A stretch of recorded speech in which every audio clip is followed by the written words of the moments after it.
我。趁吃饭把音响偷偷在弟弟。弟弟，你手机呢？我用一下。可不来了。没有啊。哦，搁外头桌子上。哦。然后趁他们吃饭，把提前准备好的放屁音效拿出来，就在吃的最香的时候。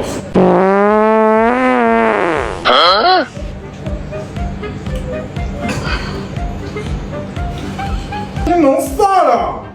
我排个毒，这个屁又不臭，香屁不臭，臭屁不香。我还放这想说明，哎呀，行，吃饭多么随心臭呢？说吃的菜，这个菜吃完了又咋开？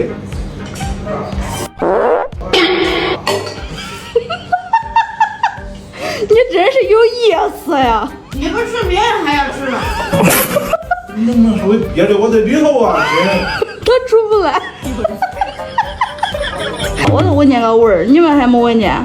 影响。对，这叫主呀！那你也是吃呗，我一会儿吃了饭嘛。再一再二不再三啊！你该吃吧。你再放往你塞入。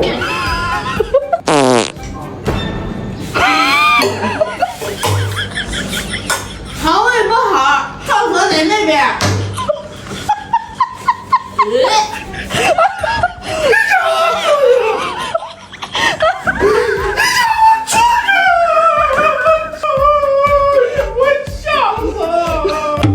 其实这个屁我一点感觉都没有。我说这个屁不是我放的，你信不信？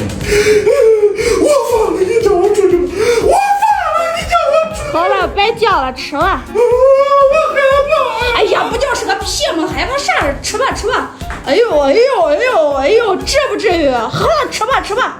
不是，主要是这个我真是没感觉。哦，好，没感觉，不是你，真不是你。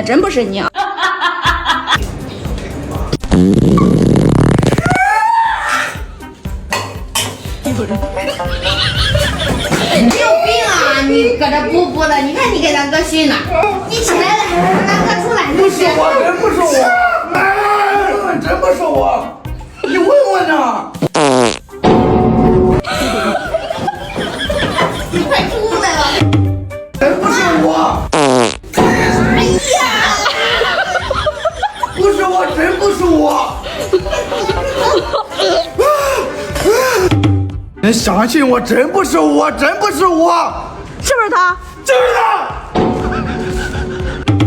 我跟你说，就是他俩中间俩人谁放上的，诬陷我了，真不要脸呐！哎呀，弟弟，你别生气吧。其实我找不是你放的。啊，是吧？我都找，那清不是我放的，都是他俩诬陷我的。是我给你放的。